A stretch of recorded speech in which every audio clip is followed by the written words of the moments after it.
Dios. Amén, hermanos. Me gustaría llevarles al libro de Éxodo, que es el segundo libro, empezando por el principio de la Biblia, porque una de las cosas que yo he dicho muchas veces aquí, cuando leemos la Biblia no es un libro que se escribió hace 2 días. La Biblia tiene miles de años. Si los libros, las cartas, los capítulos que tenemos aquí en nuestras manos, es un tesoro impresionante. Yo creo que ninguno de nosotros, perdonen si me equivoco, pero yo creo que ninguno de nosotros tenemos en casa un objeto que tiene más de 3000 años de historia. A lo mejor dicen, esta silla era de la abuela. Yo tengo una sillita arriba, que es lo único que ya me queda de venezolano. Lo único que me queda ya, ¿no?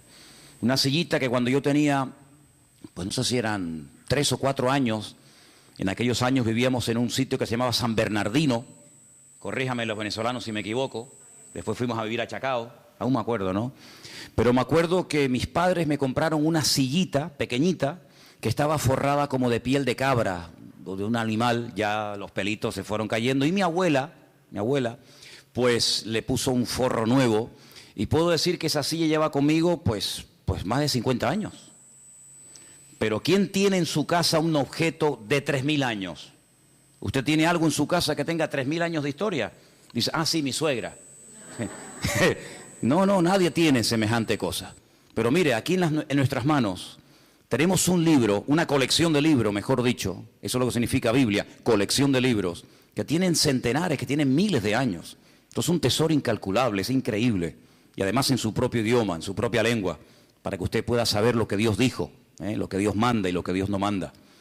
Y una de las cosas que yo he dicho cuando se acerca uno a las páginas de este sagrado libro, la Biblia, es que la gente en aquellos tiempos vivía muy diferente a nosotros. Yo sé que, por ejemplo, hay gente aquí que no cree, les cuesta mucho aceptar, que hubo un momento en la historia en el que no existía Internet. Algunos dicen, no, créame, hay un momento en la historia en el que Internet no existía. Tú ponías Google y no existía Google. Tú dices, pero ¿cómo se podía vivir sin Google? Y sin WhatsApp. Algunos le quitan el WhatsApp hoy en día y vamos, se transforma, les da un ataque, algo les pasa, ¿no? Pues hubo una época en la que se vivía sin televisión en color. Y usted dice, ¿cómo era la televisión? ¿En blanco y negro? Y cuando vino la televisión en color, aquello fue una fiesta increíble, ¿se acuerdan? Vivimos durante muchos años sin móviles, sin celulares, como algunos los llaman. He dicho en varias ocasiones que cuando hace muchos años vimos a un señor en las Ramblas con una caja así de grande, que era la batería, y descolgaba el teléfono, nos quedamos así mirando, diciendo, ¿y este de dónde salió? Entonces, los tiempos han cambiado de una forma tremenda, pero tremenda. Y en los tiempos de la Biblia, la gente no vivía afanada por llegar a fin de mes, sino la gente vivía pensando en cómo terminar ese día. Se vivía el día a día. Por eso el pasaje que vamos a leer ahora refleja y explica muy bien que la bendición de Dios se prometía para el día a día. Hoy en día estamos acostumbrados a planificar el mes, ¿no? Cobramos el sueldo, cobran el sueldo y dicen, bueno, esto para el teléfono móvil, esto para la luz, esto para el agua, esto para los gastos de no sé qué, y se planifica el mes. Eso no existía, esa no era la mentalidad de aquellos tiempos.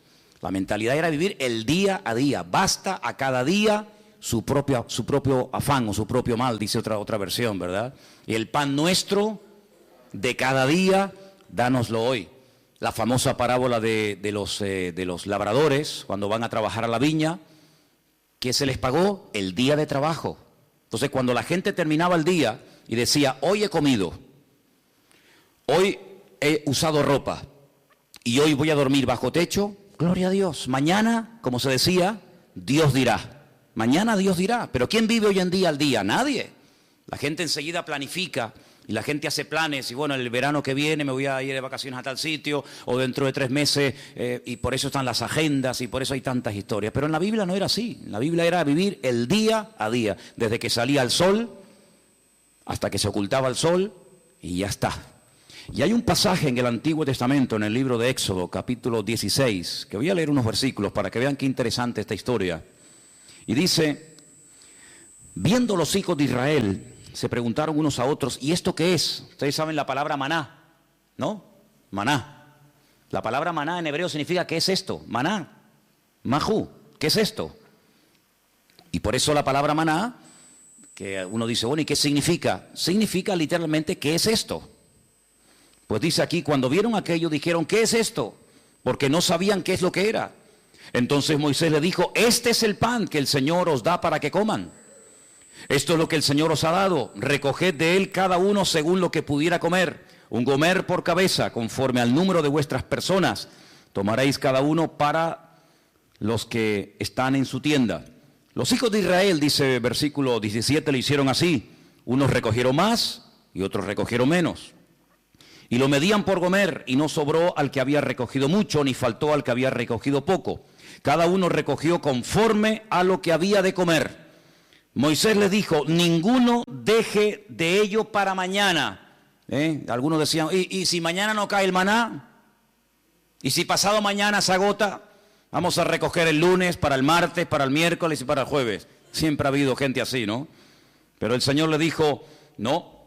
Ellos no obedecieron a Moisés, algunos dejaron de ello para otro día y crió gusanos y hedió, y se enojó Moisés contra ellos. Era una falta de fe, creer que al día siguiente el Señor no iba a derramar su fidelidad, era una falta de fe.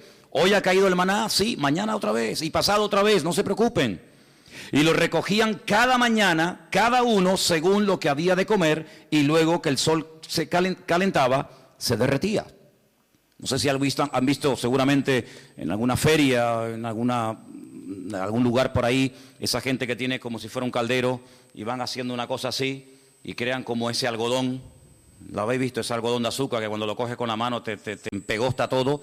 El maná era algo así, era algo muy parecido a eso. El Señor les dijo, cada día ustedes van a ver una demostración de mi fidelidad. Cuando ustedes se levanten, ya el maná está allí. No van a tener que esperar a que caiga. Es decir, yo voy a ir siempre delante de ustedes. Cuando ustedes se levanten el lunes, ustedes recojan todo lo que vayan a comer para el día lunes. Y cuando se levanten el martes, recojan lo que vayan a comer el martes, y así sucesivamente. Pero había gente que dudaba. Había gente que decía, vamos a recoger para 3 o 4 días por si acaso. Vamos a recoger para toda la semana. ¿Y qué pasaba? Se les echaba a perder. Porque el Señor les estaba enseñando al pueblo en el desierto depender cada día de la bendición y de la fidelidad del Señor. Parece como que eso ya no forma parte de nuestro estilo de vida, pero así es como deberíamos realmente vivir los creyentes. Hoy el Señor me ha bendecido, hoy el Señor me ha ayudado, hoy puedo dormir en mi cama. Hemos comido, fíjate tú, hemos desayunado, almorzado, otros han merendado antes de venir al culto, otros antes de irse se ponen allí en el mostrador también a picotear, luego llegan a casa, vuelven a comer. Hermanos, Dios es fiel. ¿Cuál es la garantía de que mañana Dios me va a suplir mi necesidad? Que hoy me la ha suplido. ¿Cuántos dicen amén? Como Él no cambia, si Él hoy ha sido fiel, mañana otra vez volverá a ser fiel. Y yo tengo que fiarme de Dios. Yo tengo que depender del Señor, no de mes a mes, sino como dice la Biblia, el pan nuestro de cada día, dánoslo hoy. ¿Cuántos de los que están aquí hoy han comido? Veo que todos vienen vestidos. Algunos han venido en coche, otros caminando, otros en guagua. Cuando te vayas de aquí, cenarán, dormirán en sus camas. ¿Qué más queremos, hermanos? Dice la palabra de Dios, teniendo sustento y abrigo, estemos contentos con esto. ¿De dónde nace ese afán, ese agobio de venga y más y más? ¿De dónde nace? ¿De la Biblia? No. ¿De una relación sana con Dios? No, Señor. El cristiano sano, el cristiano que tiene una fe sana, completa, una fe coherente, una fe bíblica, no tiene que caer en ese afán, en ese agobio, en ese estrés y la deuda y no sé qué, y esto y lo otro. No, así no vivimos, así no tenemos que vivir los hijos de Dios. Los hijos de Dios tenemos que vivir de cara al mundo, de cara a la galería, con paz, con la tranquilidad de saber que nuestra vida está en las manos del mejor pastor del mundo, porque dice la Biblia, el Señor es nuestro pastor y nada nos faltará. ¿Cuántos dicen amén? Por lo tanto, en el Sermón del Monte, el Señor cuando enseña a orar a su pueblo dice, y el pan nuestro de cada día, dánoslo hoy. ¿Se puede orar por el pan nuestro de cada día? Claro que sí. Pero en ningún momento tenemos que estar preocupados por los próximos 15 días, por la próxima quincena, por el próximo mes. Eso no es bíblico, eso no es bíblico. El Señor quiere que aprendamos a depender de Él, a confiar en Él cada día, sin preocupaciones, sin agobios, sin estrés. Ya sé que esto a lo mejor suena a locura. Ya sé que la gente de la calle, la gente que no tiene a Dios, pues no viven así. Pero es que usted no tiene que imitar al mundo, usted tiene que imitar al Señor Jesucristo y obedecer su palabra. Hay un texto muy interesante que yo lo he leído muchas veces, de hecho no quiero exagerar, pero casi a diario lo leo, y se encuentra en Deuteronomio. Es un pasaje buenísimo, buenísimo, que de vez en cuando pienso yo que deberíamos de leer. Está en Deuteronomio capítulo 8, del versículo 11 en adelante. Es buenísimo este pasaje, de verdad que es una bendición de Dios el poder tener esto en nuestras manos. Dice, cuídate de no olvidarte del Señor tu Dios. Y yo pregunto, ¿y se puede acaso alguien olvidar de Dios? Porque te puedes olvidar, no sé, de las llaves, del móvil. Te puedes olvidar de dónde dejaste el coche. Yo me acuerdo hace años, venía por la calle esta de la iglesia con el casco de la moto en la mano. Y me metía en el bar de aquí al lado a tomar un cortado. Y un hermano, me dice, ¿de dónde vienes? Digo, no, tuve que ir abajo a Santa Cruz a hacer unas cosas. Y me dice, ¿y tú vas por la vida con un casco debajo del brazo? Digo, ¡ay, la moto! Y la dejé en la Plaza de España. Yo me vine desde la Plaza de España hasta aquí con la moto, con el casco de la moto bajo el brazo. Como eso, simplemente mirando el casco, sabes que, mijo, el casco es para usarlo en la moto. Pues me olvidé de la moto. Y un día tuve que llamar al segurita del Carrefour allí en La Laguna, porque para mí es que me habían robado el coche. ¿Y qué va? Me van a robar el coche estaba en otro sitio, pero volví loco a medio centro comercial. Mire, que me robaron el coche, que llame a la policía, que no sé qué, y el coche estaba donde yo lo había dejado, pero yo no me acordaba. Y a veces hemos visto en alguna playa por la megafonía, el niño Pedrito García Rodríguez, con una camisita roja y un pantalón amarillo y unos calcetines verdes. Se ha perdido, por favor. Pero perder a Dios, olvidarse de Dios. ¿Cómo se puede una persona, cómo se puede olvidar un joven, cómo se puede olvidar una familia de Dios? Pues hermanos, parece mentira, pero hay gente que incluso llegaron a servir a Dios y se olvidaron completamente de Él. Y por eso el Señor, sabiendo que somos así los seres humanos, dice en este versículo, cuídate, tengan cuidado de no olvidarse del Señor vuestro Dios, para cumplir sus mandamientos, sus decretos, sus estatutos que yo te ordeno hoy. Versículo 12. No suceda que comas y te sacies y edifiques buenas casas en las que habites, y tus vacas y tus ovejas se aumenten, y la plata y el oro se te multipliquen, y todo lo que tuvieres se aumente, y se enorgullezca tu corazón, y te olvides del Señor tu Dios, que te sacó de la tierra de Egipto, de la casa de servidumbre, que te hizo caminar por un desierto grande y espantoso, lleno de serpientes ardientes y de escorpiones y de sed, donde no había agua, y Él te sacó agua de la roca del pedernal, que te sustentó con maná en el desierto, comida que tus padres no habían conocido, afligiéndote y probándote para a la postre hacerte bien. Y digas en tu corazón, mi poder y mi fuerza, la fuerza de mi mano, me han traído esta riqueza. Dice aquí, acuérdate del Señor tu Dios, porque Él es el que te da el poder para hacer las riquezas. ¿Cuántos dicen amén? Esa es mentira, ¿no? Gente que ha prosperado, gente que le ha ido bien en la vida, que en fin, que han aumentado sus negocios, su patrimonio, etcétera, y se les suba a la cabeza el éxito. Y digan, no, es que yo tengo todo esto por mi fuerza, por mi sabiduría, por mi poder. Usted dice, no, a mí eso no me puede pasar. No lo digas, porque como lo diga, a veces al final te va a terminar pasando. El hombre es así, hermanos. El hombre, mientras depende del Señor, se mantiene humilde, se mantiene sometido al Señor, pero como parece que a veces la riqueza o la abundancia se le vuelve en su contra, pueden incluso llegar a olvidarse del Señor, del Creador. Dice, el que te sacó de Egipto, el que cuando eras un esclavo y nadie daba un duro por ti, yo te compré y te saqué de la tierra de esclavitud y te conduje por el desierto y te di agua y te di maná y te di todo lo que necesitaba. Y ahora que llegas a la tierra prometida te olvidas de mí, porque crees que ha sido tu sabiduría, tu fuerza, tu experiencia en la vida la que te ha llevado de la nada a la cumbre, y te equivocas. Ten mucho cuidado y guarda tu corazón, dice la Biblia. Porque soy yo el que te da la sabiduría, soy yo el que te da el poder para hacer las riquezas. Y cuando el Señor le da a uno sabiduría para hacer negocios, y cuando el Señor le da sabiduría para hacer algo, aunque te salga bien el negocio, lo que has comprado, lo que has hecho, no te olvides siempre de darle la gloria y la honra al Señor. ¿Cuántos dicen amén? Así que tengamos cuidado, ¿verdad? Porque son más los que se han perdido, los que se han enfriado y se han apartado de los caminos del Señor en la abundancia que en la escasez. Parece mentira, pero así ha ocurrido muchísimas veces, ¿no?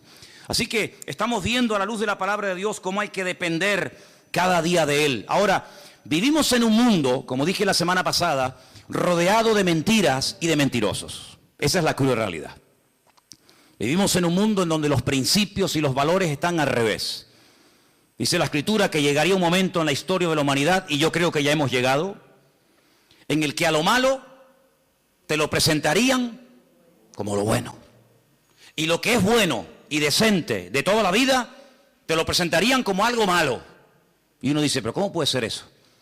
¿Cómo puede ser que la decencia, la fidelidad, el ser honesto, el vivir la verdad, el ser sincero esté mal visto y parece que le vaya mejor al ladrón, al sinvergüenza, al que roba, al que miente, al que engaña? ¿Cómo puede ser eso? ¿Cómo puede ser que personas por no pagar a lo mejor una pequeña cantidad le embarguen lo que tienen, y personas que han robado millones se estén pegando la gran vida y salgan en televisión y viajen por aquí y compren por allá? ¿Cómo puede ser eso? Bueno, son los últimos tiempos. Tiempos en los que a lo dulce lo presentarían como salado y a lo salado como dulce, dice la Biblia. Ahora, hay dos versículos que aparentemente son contradictorios. Y curiosamente, tanto uno como otro los escribió la misma persona. Por ejemplo, hay un versículo que todo cristiano, yo creo, no, da igual a la iglesia que asista o a la denominación a la que pertenezca, yo creo que hay un versículo que todos los cristianos se lo saben de memoria. Y si no, vamos a comprobarlo. Juan 3:16. ¿Qué dice? Díganlo fuerte. Uy, no. A ver si me vais a dejar en... Que esto lo están viendo miles de personas ahora mismo en el mundo entero, ¿eh? Decirlo fuerte, a ver qué dice. Porque de tal manera amó Dios al mundo, que ha dado a su Hijo unigénito, para que todo aquel que crea en Él no se pierda, mas tenga vida eterna. ¿Qué dice la Biblia que Dios hizo? Dios amó. ¿A quién? Al mundo. Dígalo fuerte. Dios amó al mundo. Otra vez. Dios amó al mundo. Ahora explíqueme esto. No améis al mundo ni las cosas que están en el mundo. ¿En qué quedamos? Juan 3:16 dice, Dios amó al mundo. Y primera de Juan capítulo 2 verso 15 dice, no améis al mundo ni las cosas que están en el mundo. ¿Cómo es que la Biblia dice que Dios amó al mundo y a mí se me prohíbe amar al mundo? Hay que explicarlo, porque en la Biblia no hay contradicciones. Hay gente que dice, es que la Biblia es un libro lleno de contradicciones. Y yo le digo, cuando usted me muestre una, nos sentamos y hablamos. La Biblia no tiene contradicciones. El problema es que muchas veces no se puede terminar de traducir exactamente, porque nosotros tenemos una sola palabra para la palabra mundo. Como para la palabra amor, tenemos una sola palabra. No hay 4 o 5 palabras para amor. Amor hay una sola palabra, no hay más. En griego hay 3 o 4 palabras y en hebreo ni le cuento. Y en griego, incluso en hebreo, para la palabra tierra, planeta, mundo, etcétera, hay un montón de palabras y depende a lo que se esté dirigiendo el autor, pues emplea un término o emplea otra, pero en español nada más tenemos una sola palabra, ¿verdad? Cuando estamos leyendo Juan 3:16, dice que de tal manera, de tal magnitud, con tal fuerza, amó Dios al mundo. Ahí está haciendo referencia a la raza humana, al hombre, a la humanidad.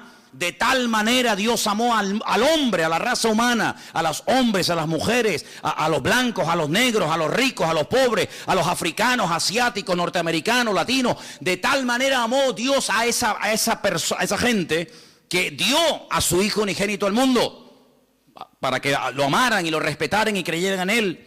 Pero cuando vamos a primera de Juan y encontramos otra vez la misma palabra, la palabra mundo, es la palabra cosmos. Y la palabra cosmos nos habla acerca de un estilo de vida, de unos principios, de unos valores que no son los nuestros. No son los nuestros. ¿Usted no ha oído alguna vez la expresión de decir, mira, di una mentira de estas piadosas. De hecho, incluso hasta cuando éramos católicos, se nos decía que había dos tipos de pecados. Bueno, se nos decía, no, se siguen diciendo. Pecados mortales y pecados veniales, ¿sí o no?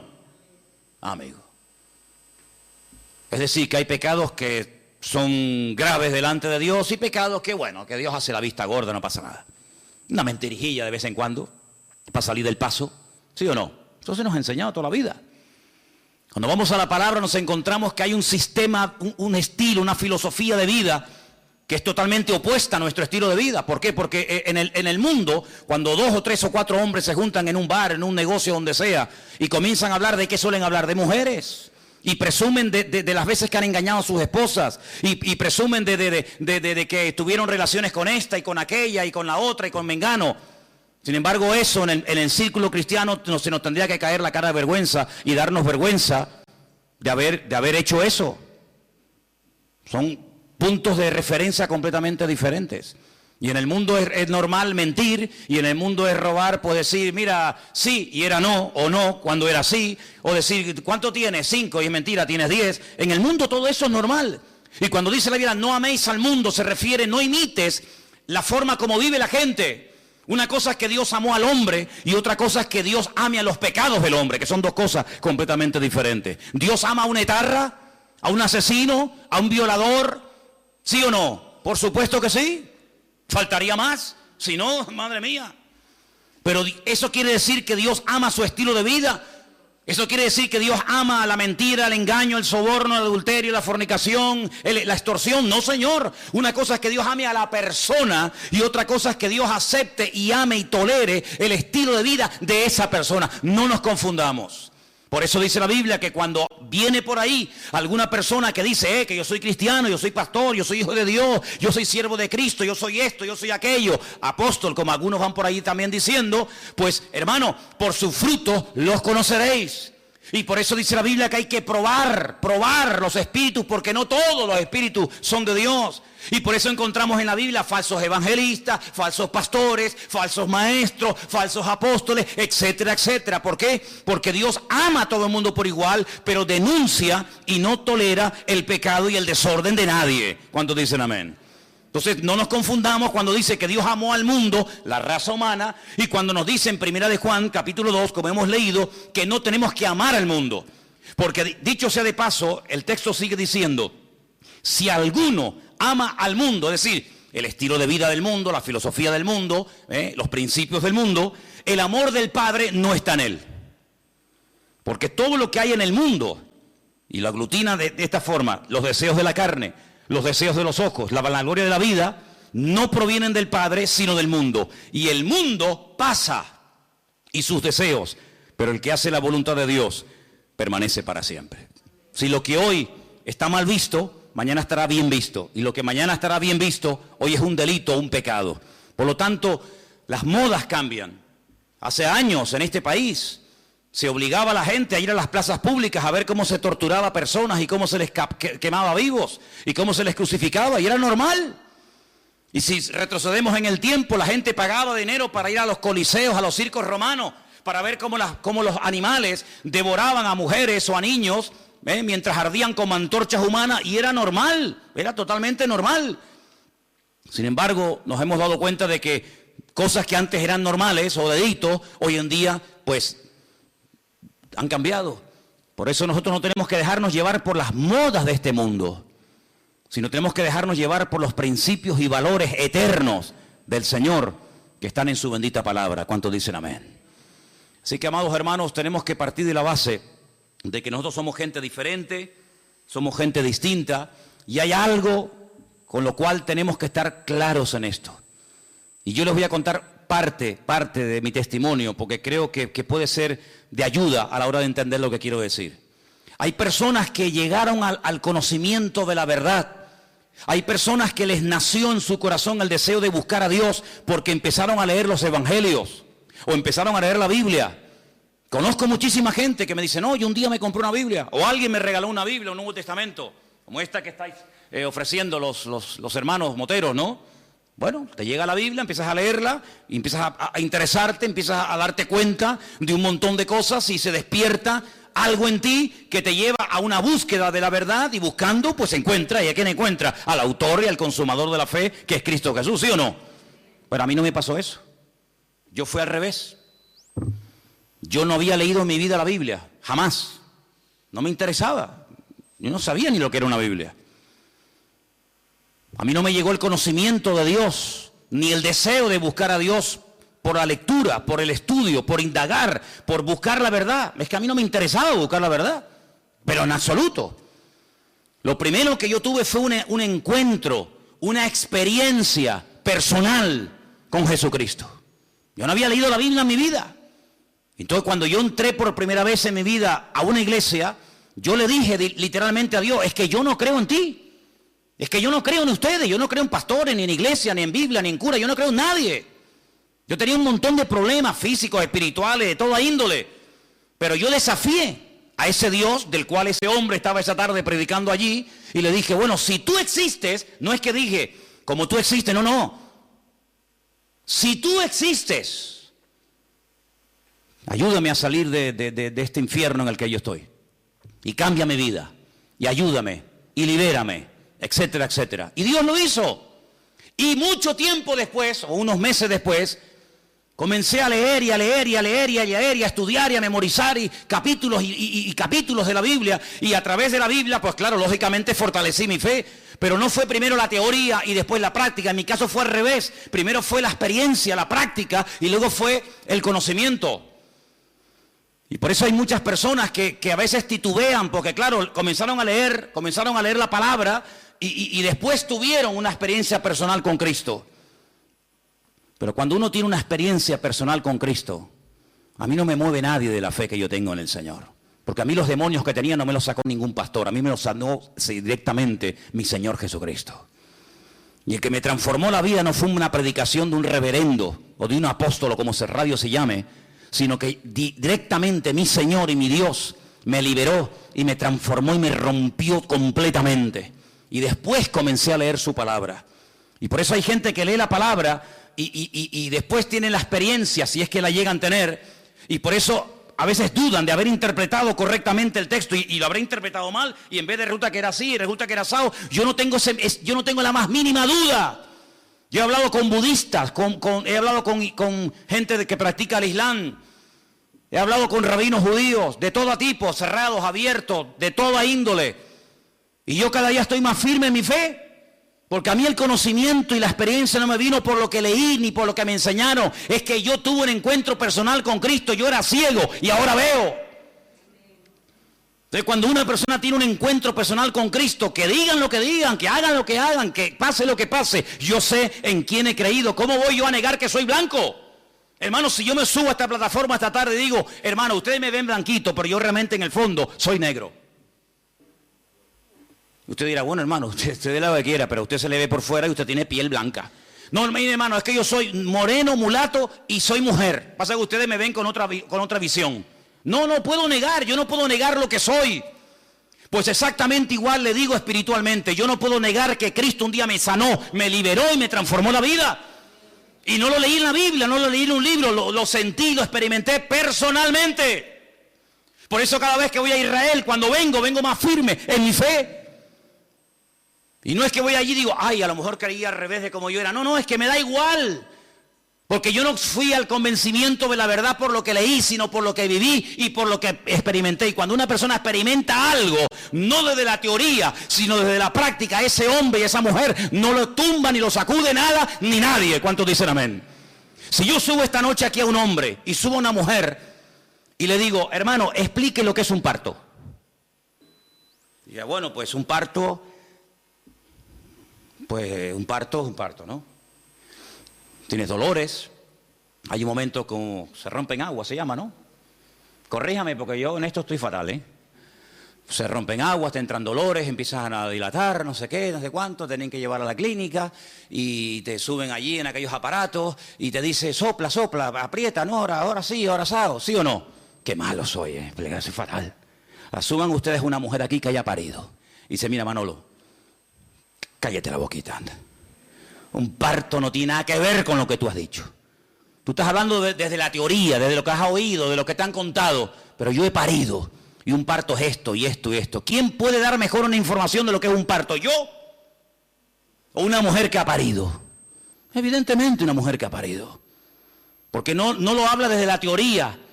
Lo habla desde la realidad. Desde el dolor. Lo habla desde la sensación de haber tenido esa criatura en su vientre y de haberlo sacado y ver la realidad de lo que es un parto. Y exactamente igual ocurre, amados hermanos. Hay gente que habla de Dios desde la teoría.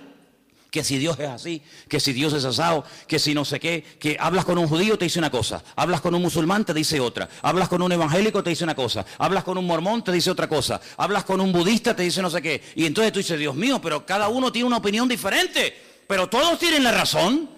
No puede ser que los musulmanes digan que Dios no tiene un hijo y que los cristianos digan que Dios sí tiene un hijo. ¿Quién tiene la razón? ¿El musulmán o Dios? ¿O el cristiano? Porque yo pregunto, ¿Dios tiene un hijo o no tiene un hijo? Porque si no tiene Dios un hijo, entonces los musulmanes tienen razón. Pero si Dios tiene un hijo que se llamó Jesucristo, o Yeshua HaMashiach, y vino a este mundo a morir en una cruz y resucitó al tercer día, entonces este no dice la verdad la está diciendo este hombre. La pregunta que muchas veces me han dicho es, ¿cómo es posible que un pueblo tan culto, tan sabio, tan preparado, personas que están todo el día desde que se levantan, créanme, desde que se levantan hasta que se acuesta, leen y leen y leen y leen y memorizan y aprenden y aprenden y aprenden, y me refiero al pueblo de Israel? ¿Cómo es posible que ellos no crean que Jesucristo es el Hijo de Dios? Porque te explican otra cosa y te quedas con la boca abierta y te dicen arriba y abajo y el verbo, el ifil, el itpalel, el pual y te explican todas las conjugaciones del verbo. Pero cuando hablamos de Jesucristo no tienen ni idea. Y uno dice, ¿cómo es posible que nosotros que no hemos sido criados en este ambiente, por lo menos yo, tengamos las ideas más claras y podamos explicar no desde la teoría de un libro, sino de la experiencia personal, quién es y quién no es Jesucristo? ¿Cómo es posible que 14 veces se hayan equivocado los judíos nombrando a un Mesías que luego le salió el tiro por la culata? Lean la historia de Bar Kokhba. Una ruina trajo a Israel. ¿Quién lo apoyó? Uno de los rabinos más grandes en la historia de Israel, Rabí Akiva. Un hombre que fue capaz de morir torturado. Dice que mientras lo quemaban los romanos en el 100 y pico después de Cristo, con pinzas le arrancaron la piel y todos los trocitos de piel que le quedaban con un cepillo de púas se la arrancaron. ¿Cómo es posible que un hombre que murió de esa manera torturado dijera que Jesucristo fue un impostor?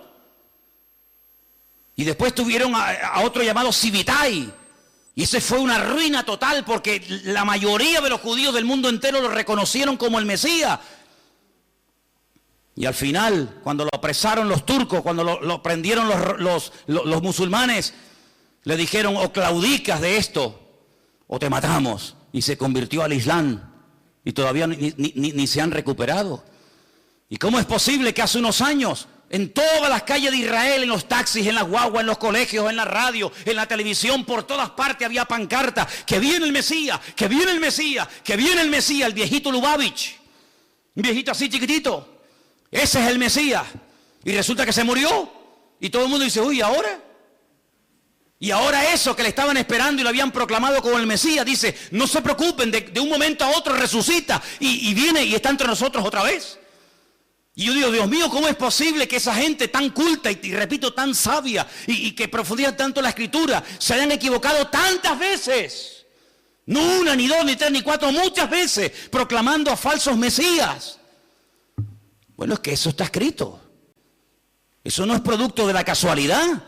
Es que eso ya lo profetizó el Señor en el libro de Isaías capítulo 29. Y quiero leértelo para que veas, es algo impresionante que lo que les ha ocurrido estaba escrito, estaba profetizado y no nos tiene que sorprender. Y dice en Isaías capítulo 29 a partir del versículo 10, ceguera e hipocresía de Israel. Fíjate qué curioso el capítulo, ¿no? Yo sé que los nombres de los capítulos no son, digamos, inspirados, originales, pero solamente se le llama a este capítulo la ceguera espiritual de Israel. Y mira lo que dice aquí. Porque esto se escribió antes del nacimiento de Cristo, no se escribió en el Nuevo Testamento. Ah, claro, eso lo escribió Pablo, lógico. Es normal que Pablo o Pedro o Juan o Santiago o Mateo digan eso. No, no, no. Esto lo escribió Isaías antes del nacimiento de Cristo. Cómo él proféticamente recibe la revelación de cómo iba a actuar esa gente. Y dice así: porque el Señor derramó sobre vosotros espíritu de sueño. Esto es un judío hablándole al pueblo de Israel. Dios derramó sobre vosotros espíritu de sueño y cerró los ojos de vuestros profetas y puso velo sobre las cabezas de vuestros videntes. Ah, ahora entiendo. Ahora entendemos, claro. Y os será toda visión como palabras de libro sellado. Por eso leen y leen y leen y leen y memorizan y aprenden y no entienden. El cual si dijere al que sabe leer y le dijeren, lee ahora esto, él dirá, no puedo porque está sellado. Y si se le diera el libro al que no sabe leer, le dicen, lee ahora esto, y él dice, es que no sé leer.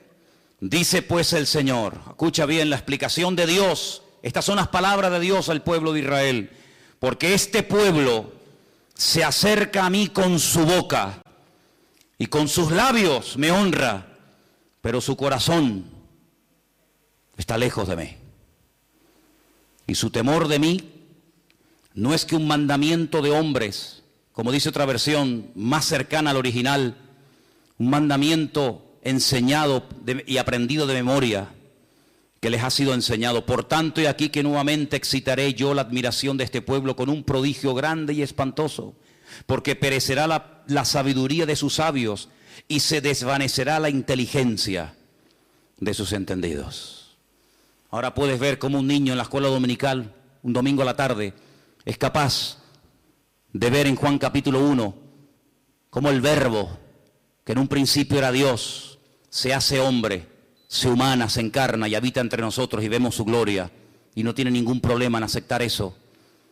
Y después te encuentras a un hombre que lleva 70, 80 años de su vida leyendo 16 horas por día la Biblia, por la mañana hasta por la noche. Y es incapaz de ver a Cristo en las Escrituras. ¿Por qué? Porque el profeta Isaías dijo, en los últimos tiempos derramaré un espíritu de ceguera en vuestros videntes, en vuestros profetas, en vuestros sabios, de tal manera que van a leer y dice como que no lo puedo leer porque no lo entiendo. Es como si estuviera sellado. Increíble, increíble. Ya sabemos que en los últimos tiempos el Señor tratará de una forma especial. Pero lo importante es que todos y cada uno de nosotros valoremos el hecho de haber podido entender el Evangelio, porque haber entendido el mensaje, el propósito por el cual Cristo vino a este mundo nos ha cambiado la vida, ¿sí o no? Cuando una persona encuentra la verdad, yo no tengo que buscar nada más, créame, yo no tengo una insatisfacción diciendo, oye, estaré en la verdad, me habré equivocado, me habrá engañado esta gente, y a veces resulta que yo he creído en esta iglesia evangélica y ahora resulta que estoy en la mentira, me he metido en una secta, me están comiendo el coco, a veces resulta que en vez de este camino era el otro, ay, madre mía. Es que yo sé en quién he creído. Yo no me convertí a la iglesia evangélica. Yo no soy representante de la iglesia evangélica. Yo soy embajador de Cristo y Cristo fue el que cambió mi vida. Y me reúno aquí porque con ustedes me siento a gusto y porque creo que todos tenemos una experiencia en común. Pero si así no fuera, probablemente buscaría otro lugar donde poder congregarme. Pero no porque me haya convertido a una iglesia llamada iglesia evangélica. Yo no me he convertido a nadie, ni he cambiado de religión. Yo he pasado de muerte a vida, porque Cristo ha perdonado todos mis pecados y de ahí no me muevo ni a palo. ¿Cuántos dicen amén? Y por eso tenemos que tener bien claro, ahora que se nos está yendo el año, ahora que estamos llegando a la recta final, ¿estás hoy más firme en tu fe que el 1 de enero?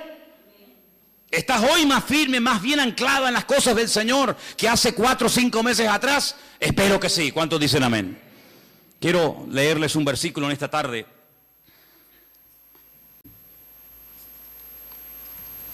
Y antes de buscar ese texto que se encuentra en Apocalipsis, en el capítulo 3, déjenme que les diga algo. Cuando uno empieza a leer la Biblia desde el principio, uno se va a dar cuenta de que cuando Adán y Eva pecaron, y ahora hablaremos un poquito de esa mujer también, quedaron desconectados del Señor. Desconectados completamente. Todo cambió, todo. Aquel hombre y aquella mujer eran perfectos. Y usted y yo no somos perfectos, sabíamos eso, ¿no? Si te crees perfecto, dísele a tu mujer a ver qué te dice y ya verás cómo te recuerda que no lo eres. Así de claro. Qué maravilla el ojo humano, ¿eh? Qué maravilla poder ver en colores. Porque nosotros vemos en colores, ¿sí o no? ¿Usted ve en colores?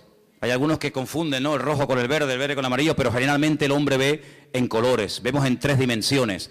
Podemos ver de cerca, de lejos, enfoca de una forma maravillosa. Pero usted sabe que de todo lo que hay aquí que se podría llegar a ver, solamente vemos el 1%. Nuestro ojo solamente percibe el 1% de todo lo que podríamos llegar a ver. Adán veía al 100% sin ningún problema. Veía a los ángeles, veía el mundo espiritual y natural de una perfección tremenda. ¿Qué le parece? El cerebro del ser humano dice que está dividido en 2 y que solamente funciona una parte. Yo a veces hasta lo dudo que funcione esa parte. Y Dios pone un miembro en nuestro cuerpo para que funcione la mitad, no tiene sentido. El cerebro de Adán funcionaba a la perfección y veía la esencia de las cosas con una claridad nítida, sin problema, ¿verdad? Y sabemos que el hombre está por debajo de todos sus niveles. Seguramente Adán era capaz de meterse debajo de un río y estar 3 horas metido debajo del agua. Y veía perfectamente, porque era un ser perfecto, completo, no le faltaba nada. Probablemente, sabe Dios, hasta con el pensamiento podría trasladarse de un lugar a otro y volar. Yo qué sé lo que aquel hombre podía haber llegado a hacer. Sin embargo, el pecado lo deterioró todo. El pecado lo reventó todo. No somos ni la sombra de lo que un día el Señor creó. El mundo era perfecto, el mundo que tenemos no es perfecto. Vayan a Madrid ahora, van a ver esa capa, esa nube negra encima, ¿verdad? El otro día las imágenes de Pekín, los pobres chinos con máscara, allí ahogándose, asfixiándose. Este mundo no tiene nada que ver con el mundo perfecto y maravilloso que el Señor creó. Pero a pesar de la rebelión y del pecado del hombre, Dios proveyó un sistema, y eran los sacrificios. ¿Y qué hace Abel? Presenta un sacrificio, ¿para quién? Para él. Él tiene deseo de acercarse a Dios y presenta un sacrificio para él, pero no lo podía hacer para otra persona. Pero cuando avanzamos en la historia, vemos que llegamos a Egipto y vemos que ya Dios dice, bueno, ahora no solamente el hombre puede acercarse a Dios a través de un sacrificio de animales, sino que ahora el papá, el cabeza de la casa, puede presentar un sacrificio para la familia. Y dice que sacrificaban un cordero para toda la familia. Así que de uno individual pasó a toda la familia. Y después resulta que cuando seguimos avanzando en la relación con el Señor, encontramos que una vez al año se mataba un cordero para toda la nación. Así que pasamos de uno, pasamos a la familia, y de la familia pasamos a la nación. ¿Pero de qué nación estamos hablando? De la nación de Israel. ¿Y todas las demás? No entran, están fuera del pacto, están fuera.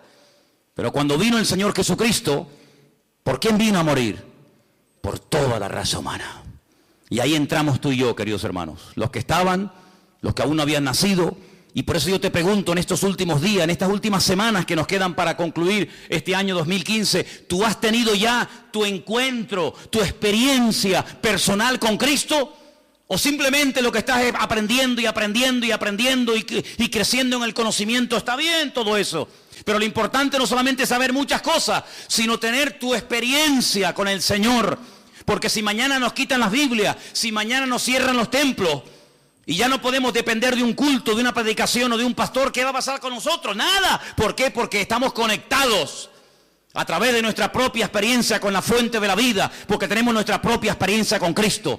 Y ya no dependemos de un pastor, de una iglesia, de un predicador, de la internet, sino dependemos directamente de nuestro Señor Jesucristo. ¿Tú tienes esa línea directa con Él?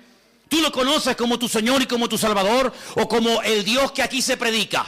Porque hay gente que dice, no, es que cuando hablan de nosotros dicen, sí, porque ustedes creen en no sé qué y se quedan como al margen. No, yo no hablo de ustedes, yo hablo de si tú conoces al Dios vivo y verdadero. ¿O es que acaso el Dios del evangélico es diferente al Dios del católico? ¿No hay un solo Dios? Bueno, pues a ese único Dios del cual hablamos y predicamos, ¿lo conoces personalmente? ¿Tienes un encuentro con Él? ¿O para saber algo de Él tienes que buscar en Mateo? ¿O para saber algo de su esencia y de su carácter tienes que ir a los Salmos o al Apocalipsis o por aquí y por allá? No, no hace falta que vaya por aquí y por allá, porque yo sé quién es y conozco a mi Padre y sé lo que le agrada y lo que no le agrada. La gente más espiritual, la gente que más creció en su relación con el Señor, nunca leyeron la Biblia, porque no la tenían. Abraham no leyó nunca la Biblia. Jacob, Isaac, José, personas que nunca leyeron la Biblia, pero ellos conocían a Dios, no por lo escrito, sino por lo que habían experimentado.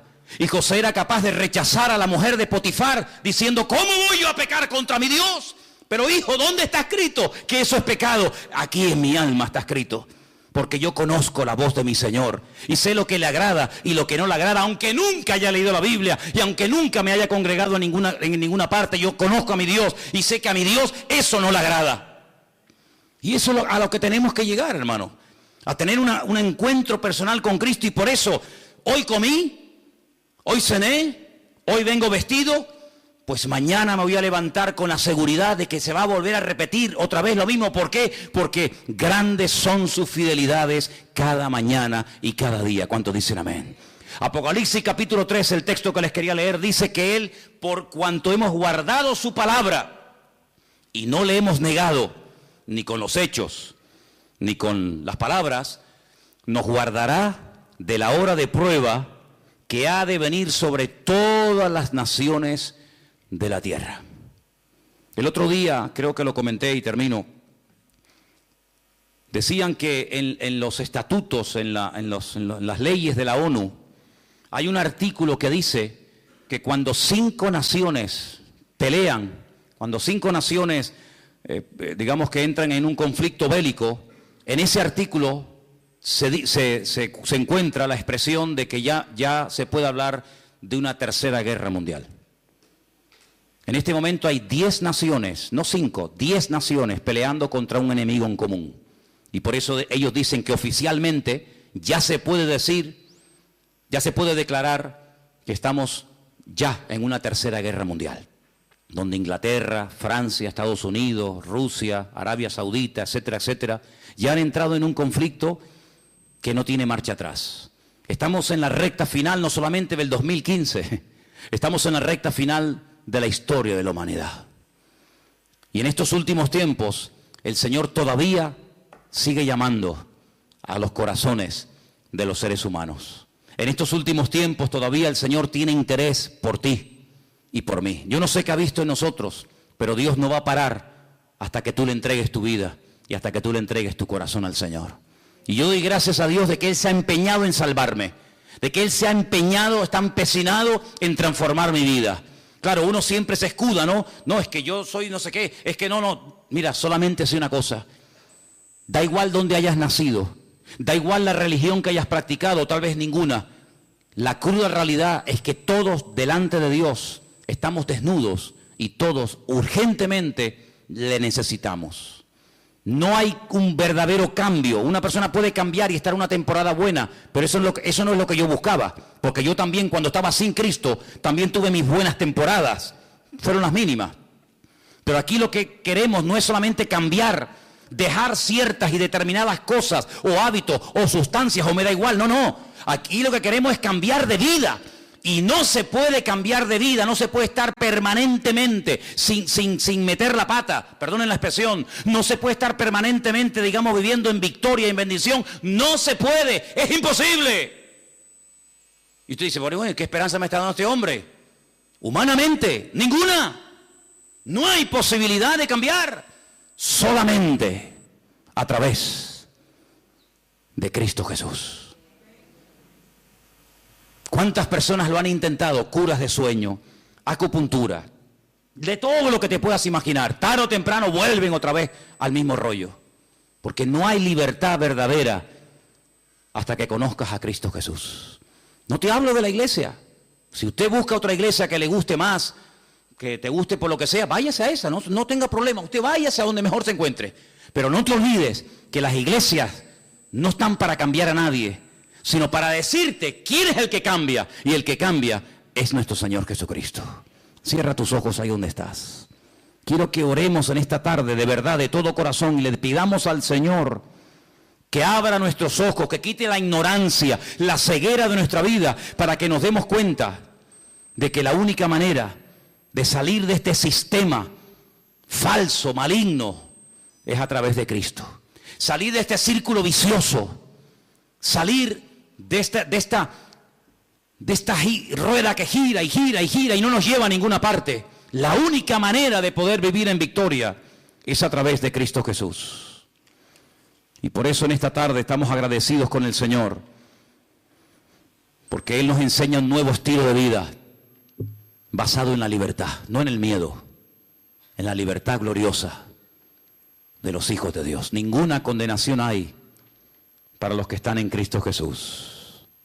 Y por eso en esta tarde queremos acercarnos al Señor con la fe y con la seguridad de que se puede vivir en paz y en victoria si ponemos nuestra confianza en el día a día, en ese Dios que ha prometido ayudarnos todos los días hasta el fin del mundo. Aleluya.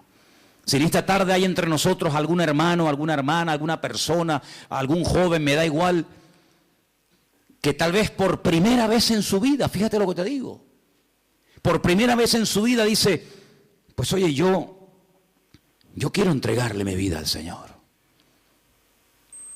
Yo más que fe y confianza en una religión o en una institución, en quien yo quiero tener mi confianza es en el Señor.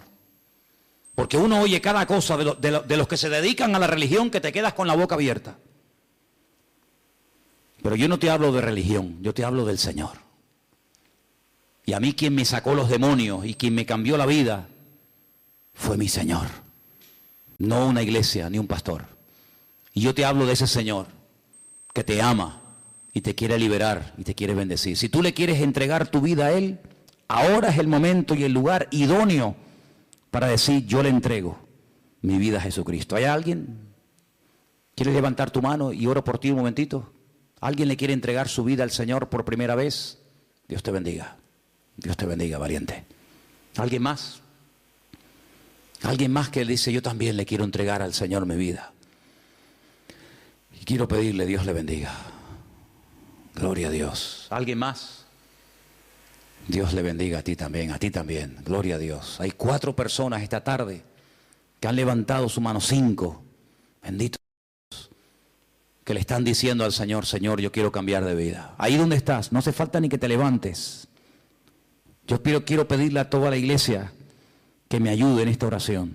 Repitan conmigo, Señor Jesús, en esta tarde te damos gracias porque tú nos has amado y diste tu vida por nosotros. Señor, perdona todos nuestros pecados, transforma nuestra vida. Yo quiero cambiar, yo quiero ser libre de toda atadura y por eso te pido perdón, Señor. Y pido que tú entres en mi vida. Quiero ser un hijo tuyo, Señor. Quiero que me liberes. Quiero que me salves, Señor. Y que me dé fuerzas, Dios mío, dígalo. Que me dé fuerzas, Dios mío, para seguirte todos los días de mi vida. Yo acepto a Jesucristo, dígalo conmigo. Yo acepto a Jesucristo. Yo recibo a Jesucristo como mi Señor y como mi Salvador personal. Quiero tener un encuentro, dígalo. Quiero tener una experiencia personal contigo, mi Señor. Ayúdame a partir de hoy a cambiar, a caminar en victoria con la bendición del Señor.